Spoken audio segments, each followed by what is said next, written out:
Hello! Welcome to Sudha all in one network. ఇవాళ మనం microns ఎలా తయారు చేసుకోవాలో చూసేద్దాం. ముందుగా దానికి కావాల్సినవి ఒక కప్పు టొమాటో, ఆలుగడ్డ, పసుపు, ఉప్పు, కారం, నూనె, గరం మసాలా, కొద్దిగా నూడిల్స్ పౌడర్.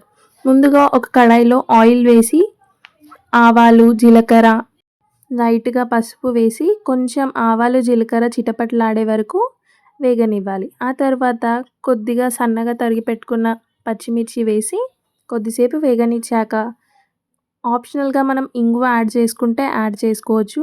అది మన ఇష్టం. తర్వాత ఒక కప్పు పొటాటోస్, ఇంకా ఇంకొక కప్పు క్యారెట్ వేసి కొద్దిసేపు బాగా ఫ్రై చేయాలి. ఇది ఫ్రై అయ్యేలోపు మీరు మా ఛానల్‌ని సబ్స్క్రైబ్ చేసుకోండి. అండ్ లైక్ చేసి మీ ఫ్రెండ్స్‌కి కూడా షేర్ చేయండి. మీరే కాదు అందరూ కూడా తినాలి కదా! యమ్మీ యమ్మీ పాస్తాని. తర్వాత కొద్దిసేపు మూత పెట్టి కొద్దిసేపు ఫ్రై చేయండి. ఆలు, క్యారెట్ మగ్గాక ఒక కప్పు టమాటోస్‌ని సన్నగా కట్ చేసుకొని వేసుకోవాలి. మళ్ళీ ఇవి మగ్గడానికి ఇంకొక 5 నిమిషాలు మూత పెట్టి మంచిగా మగ్గనిస్తే కొంచెం గ్రేవీగా అవుతుంది. అప్పుడు మనకి పాస్తా కొంచెం లిక్విడ్‌గా బావుంటుంది టేస్ట్. ఈ స్టైల్‌లో చేస్తే మాత్రం పిల్లలు చాలా ఇష్టపడి తింటారు.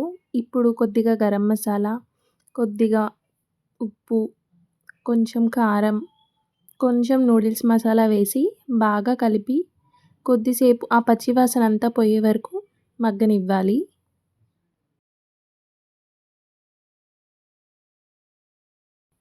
ఇలా మగ్గాక ఇప్పుడు మనం ముందుగా బాయిల్ చేసి పెట్టుకున్న మైక్రాన్‌ని అందులో వేసి మొత్తం ఆ మిక్స్చర్ అంతా దీనికి బాగా అంటేలా బాగా కలపాలి.